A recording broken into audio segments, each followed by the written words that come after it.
My mother-in-law made me clean sewage with a fever, so I started counting. I was knee-deep in cow shit and sewage water when I realized I'd been doing this for free for 4 years. The shovel weighed 50 pounds in my hands. Maybe it was the fever. Maybe it was because I'd been at this for 3 hours while the temperature sat at 38 degrees and my body burned at 101. The drainage ditch behind our dairy barn had backed up overnight, flooding the equipment shed with a toxic soup of manure, urine, and God knows what else. The Mexicans finished this in 2 hours yesterday.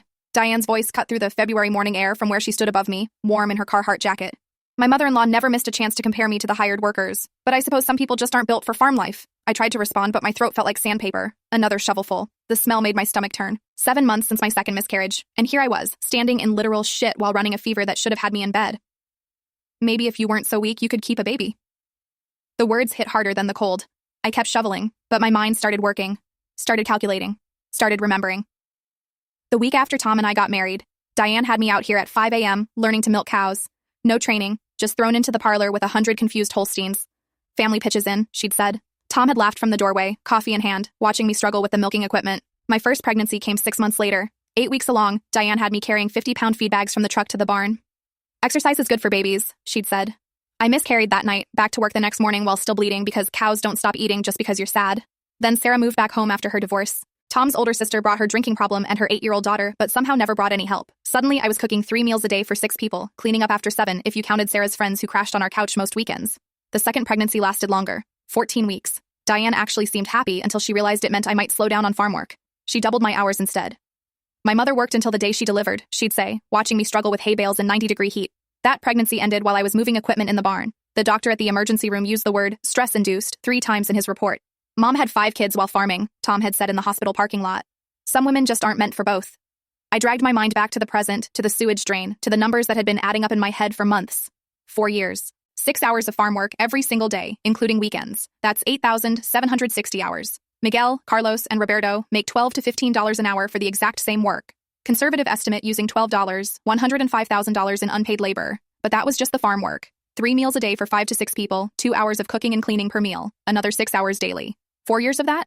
Around $15,000 if you paid someone minimum wage to cook and clean. Then there was my part-time job at the dental office. $30,000 a year that I had to quit because Diane needed me here during business hours. Tom promised we'd be fine on his salary, plus what the farm brought in. What he meant was, we'd be fine, because I'd become free labor. The bitter laugh that escaped my throat turned into a cough.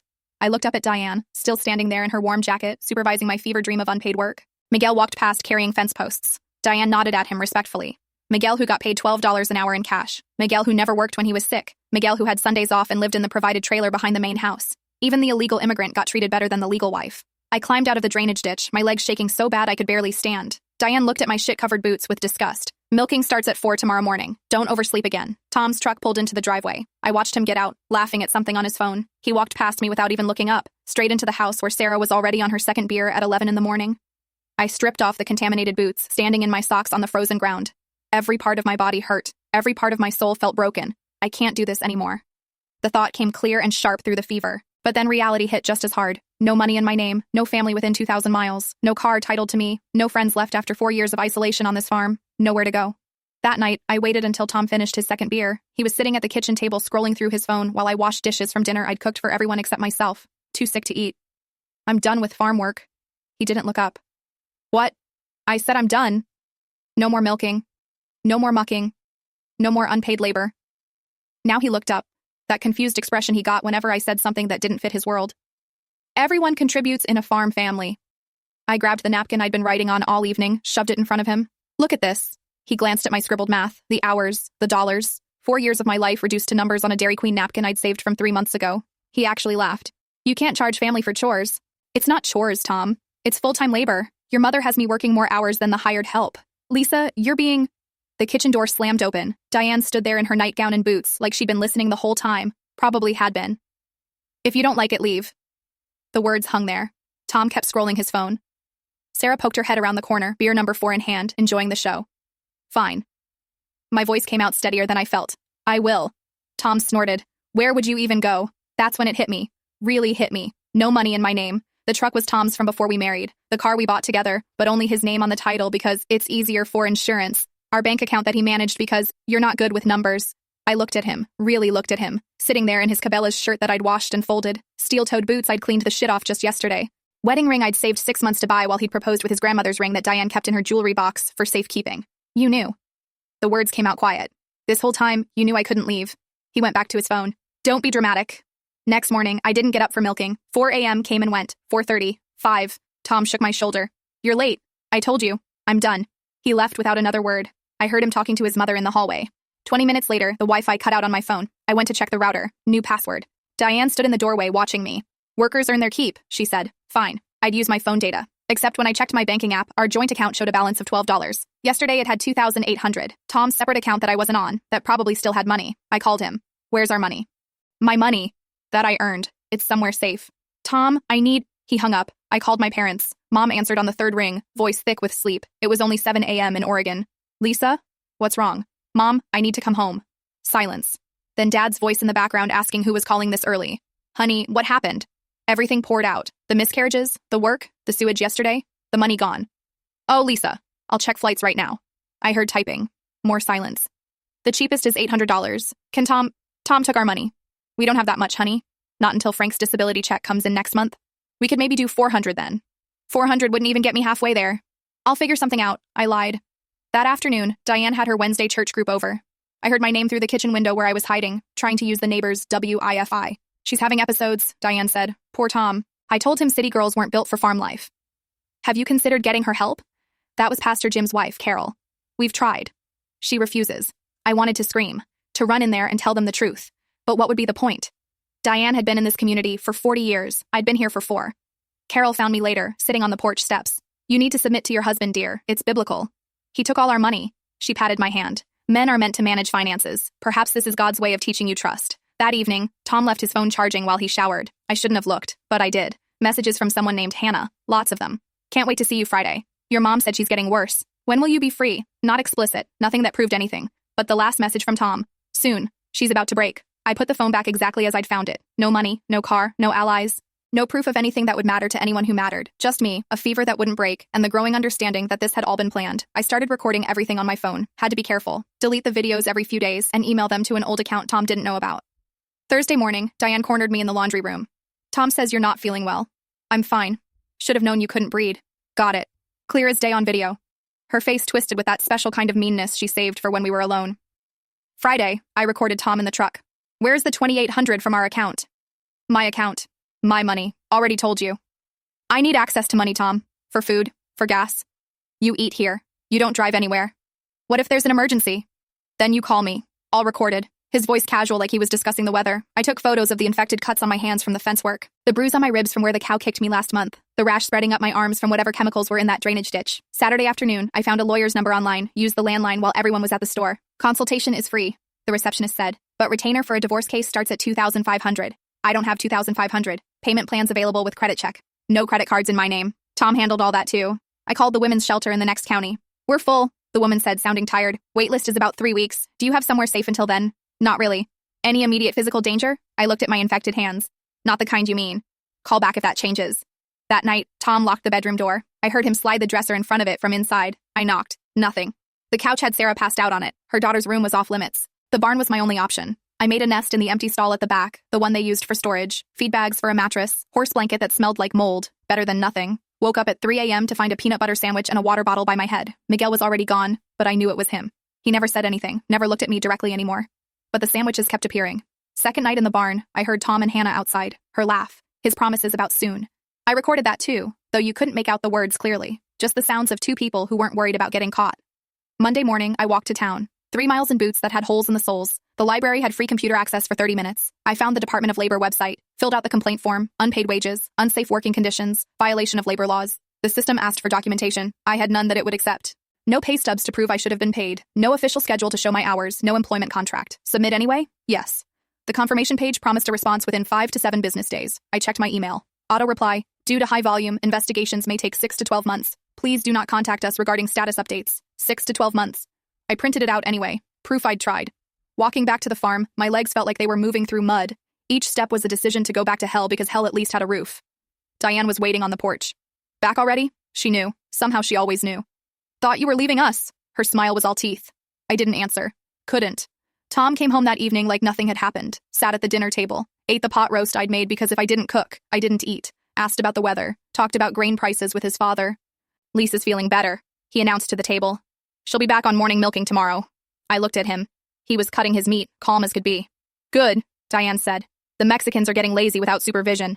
My phone had 12% battery, no way to charge it without going inside. The recording app drained it fast. I'd have to choose my battles now, choose what to document and what to just survive. That night, they let me back in the house. Bedroom door still locked, but the couch was free. Progress, I thought bitterly. 4 a.m. would come soon. It always did. 3 months, 92 days of the same routine. Up at 4 a.m., milking, mucking, cooking, cleaning, sleeping on the couch when they let me inside. Work or get out became Diane's morning greeting. Said it while I poured her coffee, said it while I scraped shit off Tom's boots, said it like a prayer she needed me to hear. May turned to June, turned to July. My phone finally died completely. No way to charge it without access to the bedroom. Lost all my recordings that I hadn't emailed. Then one morning, the landline rang during breakfast. Tom answered, his face going dark. It's for you. He held out the phone like it was contaminated. Mrs. Henderson? This is Mark Sullivan from the Department of Labor. My hands shook. Finally. We received your complaint. I need to schedule an investigation visit. When? I have an opening in September. September, 2 more months. I need help now. I understand, ma'am, but we're severely backlogged. September 15th, 2 p.m. Will that work? What choice did I have? Yes.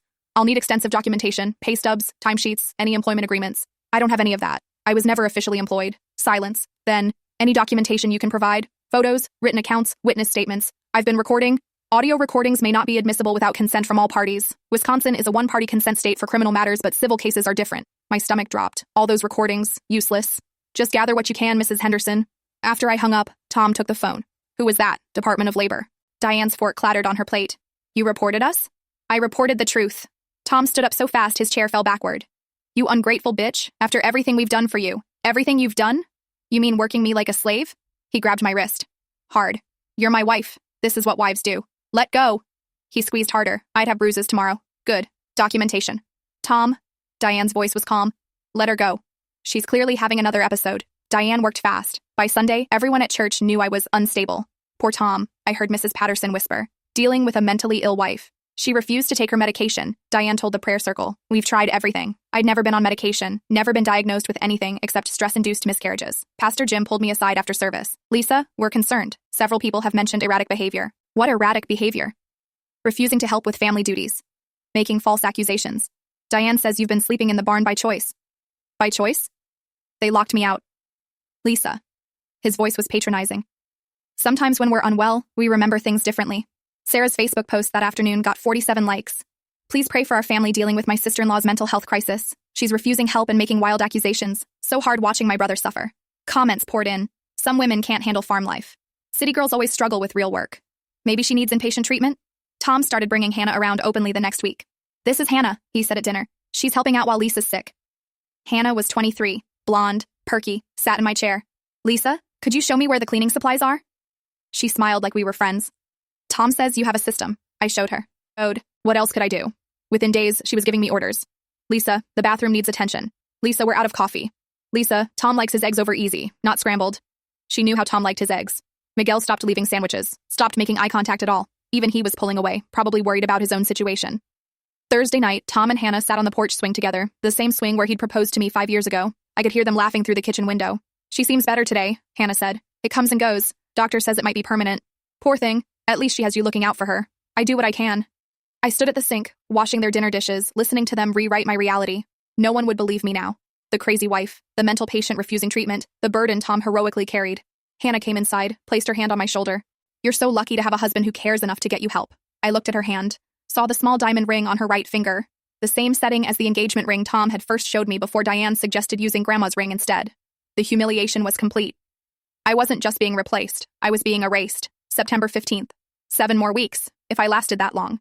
September 15th finally came. I'd been up since 3 a.m., cleaning everything twice, not for them, for the investigator. Mark Sullivan arrived at 2 p.m. sharp, gray suit, tired eyes, government sedan that looked out of place next to Tom's lifted truck. Mrs. Henderson, he shook my hand. Firm grip, professional. Diane appeared instantly, like she'd been waiting behind the door. You must be from the government. I'm Diane, Lisa's mother-in-law. We're so glad you're here. His eyebrows went up slightly. You are? Of course.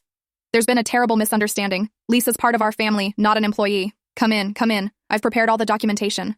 She led him to the dining room table. Everything was laid out, timesheets I'd never seen before, payment records with my signature that wasn't my signature. As you can see, Diane pushed the papers toward him. Lisa receives a monthly stipend of $1,500. I couldn't breathe. That's not true. I've never...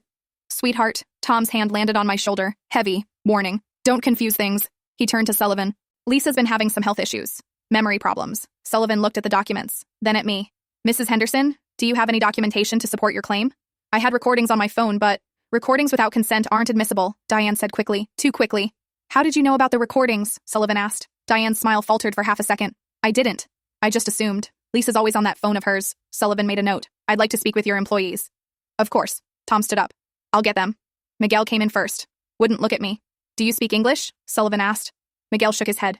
The man who'd helped me fix the tractor last month, explaining in perfect English how the hydraulics worked, suddenly couldn't understand a word. Carlos and Roberto did the same thing. No English, no comprendo. Sullivan tried anyway. Has Mrs. Henderson ever worked alongside you? 3 blank stares. Have you seen her doing farm work? Nothing. He dismissed them, made more notes. As you can see, Diane said, Lisa helps out occasionally, like any farm wife, but she's not an employee. We take care of family here. Sullivan studied the payment records again. Something caught his attention. He pulled out his phone, typed something. Mrs. Henderson, do you file taxes jointly with your husband? Tom answered for me. Yes. And you've claimed farm income? Of course. Sullivan scrolled through his phone. Interesting. Your farm claimed Lisa as a full-time employee for the agricultural labor tax credit. 3 years running. The room went silent. But there are no W-2s issued to her, no payroll taxes paid. Diane's face went white. That must be our accountant's error. Your accountant filed forms claiming she worked 2,000 hours annually. That's full-time employment. But you just told me she's not an employee. Tom started to speak, but Sullivan held up his hand. This is tax fraud, Mr. Henderson. I'll need to refer this to the IRS. The next 3 hours felt like 3 years. Sullivan made calls, took photos of everything, asked for 7 years of tax records. We need our lawyer, Tom finally said. That's your right. Sullivan packed his briefcase. But this is now a federal matter. The IRS will be in touch. After he left, Diane grabbed my arm. Her nails dug in deep. You stupid, stupid girl. Let go. Do you know what you've done? This farm has been in our family for 60 years. Tom paced the kitchen. The IRS. Jesus Christ, Lisa. The fucking IRS. You committed tax fraud, not me. Sarah stumbled in from her afternoon nap. What's happening? Lisa destroyed us, Diane said. That's what's happening. Earl, who never said anything, finally spoke from his chair. Maybe we should have just paid her. Everyone turned to stare at him. I'm going to bed, he said, and shuffled out. That night, I was locking myself in the bathroom to sleep in the tub when Diane knocked. Lisa, we need to talk. I opened the door a crack. She had an envelope. There's $10,000 here. Cash. My heart pounded. What? Take it. Leave tonight. Tell the IRS it was all a misunderstanding. I stared at the money. $10,000. Enough to get to my parents. Start over. Get away. Just tell them you were confused. That you've been having mental health issues. Tom will drive you to the bus station right now. I looked at her. This woman who'd worked me into the ground, who'd blamed me for my miscarriages, who'd stolen 4 years of my life. Let me think about it. She pushed the envelope into my hands. Don't think too long. I went into the bathroom, locked the door, took out the old flip phone Miguel had given me weeks ago when he saw mine was dead. He'd never said a word, just left it under a feed bag where he knew I'd find it. I hit record. Then I opened the door. Diane, explain this again. You want to give me $10,000 to lie to the IRS? She was still standing there. It's not lying. It's clarifying. You were confused, emotional. You didn't understand how farm families work. And if I take this money and tell them I was wrong about not being paid, then we all move forward. You get a fresh start. We forget this happened. And if I don't? Her face hardened. Then you get nothing. Tom divorces you. You leave with the clothes on your back, and we make sure everyone knows exactly how crazy you really are. I need time to decide. You have until morning. I closed the door, saved the recording, uploaded it to 3 different email accounts using the library's WIFI password I'd memorized, $10,000 to disappear, or stay and fight for what I was really owed. I looked at myself in the bathroom mirror, 30 pounds lighter than when I married Tom, infected cuts on my hands, hair falling out from stress, 2 babies lost, the money sat on the counter. Freedom, right there in cash. But it wasn't enough, not for what they'd taken, not even close. The IRS letter came in November. I was living with my parents by then, sleeping in my childhood bedroom with the same butterfly wallpaper from 1999. $75,000 in tax discrepancies identified. Payment plan approved over 60 months. That was it. No mention of criminal charges, no arrests, just a payment plan. My lawyer, a legal aid attorney who took my case pro bono, explained it over the phone. They claimed you as an employee to get agricultural tax credits worth about $25,000 over 3 years. But since it's their first offense and they're cooperating, IRS is letting them pay it back with penalties. That's it? There's more. Department of Labor upheld part of your complaint. They're ordering $15,000 in back wages. $15,000 for 4 years of work. When do I get it? Silence. Then, that's the problem. The farm filed for bankruptcy protection yesterday. My stomach dropped. What does that mean? You're listed as a creditor. You'll get in line with everyone else they owe money. The feed store, equipment dealers, the bank. Wage claims have some priority, but with a farm bankruptcy. She paused. Maybe $3,000. Eventually. Could take years. $3,000. For 8,760 hours of labor. 34 cents an hour. The divorce papers arrived the same week. Tom had hired a real lawyer. I got the legal aid clinic at the law school. Did you sign a prenuptial agreement? The law student asked. Tom said it was just paperwork for the farm insurance. She pulled up the document. 3 pages of legal language I'd signed the morning of our wedding because Diane said we couldn't get married without it. You waived all rights to marital property. Her voice was gentle. The farm, the equipment, any assets acquired during marriage. It's all excluded. I didn't know what I was signing. Wisconsin requires full disclosure and time for review, but... She scrolled through. You initialed here saying you had independent legal counsel. I didn't have a lawyer. But you initialed it. Tom got the farm. I got my clothes and a 2003 Honda Civic with 200,000 miles that was titled in my name. My wedding rings. Diane's family heirlooms. Had to return those. I turned 30 in my parents' spare bedroom. Mom made a cake. Dad didn't mention that I should have been managing a dental office by now, not starting over with nothing. The bankruptcy court sent letters every few months. Your claim is still under review. Additional documentation needed. Partial distribution may be available in 18 to 24 months. I applied for jobs, grocery stores, gas stations, restaurants. What have you been doing the last 4 years? Working on my husband's family farm. Can we contact them for a reference? No. End of interview. The gynecologist was blunt. There's significant scarring. The physical stress during both pregnancies, combined with the lack of proper recovery time. IVF might be possible, but it would be expensive. No guarantees. How expensive? 30 to 50,000 per attempt. I'd never have that kind of money. The nightmares started immediately. Diane standing over me while I drowned in sewage. Tom laughing while I bled out another baby. Sometimes I'd wake up at 4 a.m., my body trained for milking time, and couldn't fall back asleep. Mom found me crying in the bathroom one morning. Maybe you should talk to someone. Therapy costs money. The clinic has a sliding scale. Sliding scale meant $40 a session. Once a month was all I could manage. PTSD, the therapist said after 3 sessions. Complex trauma from prolonged exploitation and psychological abuse. Labels didn't change anything. I still woke up at 4 a.m., still flinched when someone stood too close, still felt phantom pain in my hands from infections that had healed months ago. 6 months in, I got a job at Target. $11 an hour, part-time, no benefits. The manager was 22. You're overqualified, she said during training. Why are you here? I need the work. She didn't ask again. A year passed. The bankruptcy court sent a check. $800. First distribution of approved claims. $800 out of $15,000. Mom drove me to the bank. At least it's something. It's not even 1% of what they owe me. I know, honey. We sat in the parking lot. I held the check. 4 years of my life. 2 babies. My health. My sanity. $800. I should frame it, I said. Hang it on my wall. World's most expensive receipt. Mom didn't laugh. You got out. That's what matters. Did it matter? I was 30 years old, no savings, no career, no children, and probably never would have them. Living with my parents, making $11 an hour folding clothes at Target while my ex-husband still ran the farm that should have been partly mine. I deposited the check. $800 toward a new life. Except I couldn't afford a new life. Could barely afford this one. That night, Dad made pot roast for dinner. The smell made me physically sick. It was what I'd cooked every Sunday for 4 years. I'm not hungry, I said. They didn't push. They'd learned not to push. I sat in my childhood bedroom, looking at the butterfly wallpaper, and did the math one more time. $800 for 8,760 hours, 9 cents an hour. That's what I was worth to them, 9 cents. 6 months later, I saw the wedding announcement on Facebook. Tom Henderson and Hannah Marie Schultz. June wedding at the same church where we'd married 5 years ago. Sarah posted the photos. Hannah in a white dress that cost more than I'd made all year at Target. Tom in the same suit he'd worn to our wedding. Diane beaming like she'd won the lottery. The caption, so blessed to welcome a real daughter to our family. I was restocking shampoo when my mom called. Did you see? Yeah. How are you feeling? I'm at work, Mom. I know, but I have to go. I didn't tell her that I'd also seen the other photos Sarah posted. Hannah lounging by the pool they'd installed where the vegetable garden used to be, Hannah's new Mercedes in the driveway, Hannah at a spa day in Madison while Diane was behind her in work boots, looking exhausted. My coworker Jackie found me crying in the stockroom. You okay? My ex got remarried. How long were you together? 4 years married, 5 total. Shit. How long's he been with the new girl? I laughed. Actually laughed. They're saying 6 months, but she was already wearing jewelry he'd bought before our divorce was final. The truth came in pieces from people who still talked to me. Hannah refused all farm work from day one, wouldn't even collect eggs. Diane was up at 4 a.m. doing the milking herself now. Tom worked 18-hour days. Sarah was still there, still drinking, but now she had to actually cook because Hannah wouldn't. Then came the news about Miguel.